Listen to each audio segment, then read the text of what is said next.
ಓಯ್ ಶಾಡು ಓಯ್ ಕೊನಿತ್ ಅಲ್ಲ ಕಣೆ ಬಟ್ಟೆ ಇನ್ನ ಪ್ಯಾಕ್ ಮಾಡ್ಕೊಂಡಿಲ್ವಾ ನೀನು? ಏನ್ ಮಾಡ್ತಿದ್ದೆ ನೀನೊಬ್ಳೆ? ನಾವಿಬ್ರು ಬಿಗ್ ಬಾಸ್ ಸೆಲೆಕ್ಟ್ ಆಗಿದೀವಿ ಕಣಿ. ನನ್ ಮೇಲೆ ಆಣೆ ಇಟ್ಟಳು. ಏನ್ ಗೊತ್ತಾ, ಇವಾಗ ನಾವಿಬ್ರು ವೈರಲ್ ಆಗಿದೀವಿ. ಹೆಂಗೆ ಅಂದ್ರೆ ನೀನು 500 ಕೋಟಿ ನಾಯಿ. ಇವಾಗ ಇದೆಂತ ನಾಯಿ ಅಂದ್ರೆ ಇಡೀ ದೇಶದಲ್ಲಿ ಎಲ್ಲೂ ಸಿಗಲ್ಲ ಅಂತ ನಾಯಿ. ನೋಡ್ರಿ, ಇದು ರೇರ್ ಬ್ರೀಡು. ಆಮೇಲೆ ಈ ಕಲರ್ ಯಾವ್ದೂ ಬರಲ್ಲ. ನೋಡಲ್ ಬೀದನೆ ನಗ್ತಾ ಐತೆ, ನನ್ ಕಲರ್ ಇದೆಯಾ ನೀನು ಅಂತ. ಬರೀ ಇಂತದೆಯ. ನಮ್ ಏಕೆಸ್ ಫಿಕ್ಸ್ ಫೈನಲಿ 50K ಕಂಪ್ಲೀಟ್ ಆಗೈತೆ. ಅದಕ್ಕೆ ಇವತ್ತು ಒಂದು ಒಳ್ಳೆ ಗಿಫ್ಟ್ ಕೊಡೋಣ ಅಂತ. ಏನ್ ಗಿಫ್ಟ್? ಈ ಫಸ್ಟ್ ಎಲ್ಲಾದ್ರೂ ಮೆಡಿಕಲ್ ಹುಡುಕ್ಬೇಕು. ಏನ್ ಬೇಕು ಸರ್? 50K ಗೆಲ್ರಿ party. ನೀವಂತೂ ಕೊಡ್ಸಲ್ಲ, ನಾನೇ ಒಂದು ಗಿಫ್ಟ್ ತಂದಿದ್ದೀನಿ. ಏನಿರ್ಬೋದು? ನೀವು ಅನ್ಬಾಕ್ಸಿಂಗ್ ಮಾಡ್ಬಿಟ್ಟು ಇದ್ರ ಬಗ್ಗೆ ಒಂದು ಒಪಿನಿಯನ್ ಕೊಡ್ಬೇಕು.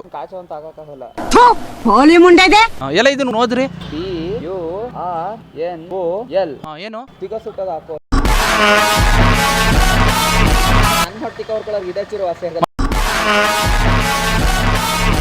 ಇದು ನೋಡಿ ಒಂದು 10 ಜನ ಹಚ್ಕೊಬಹುದು ಅನ್ನಿಸ್ತೈತೆ.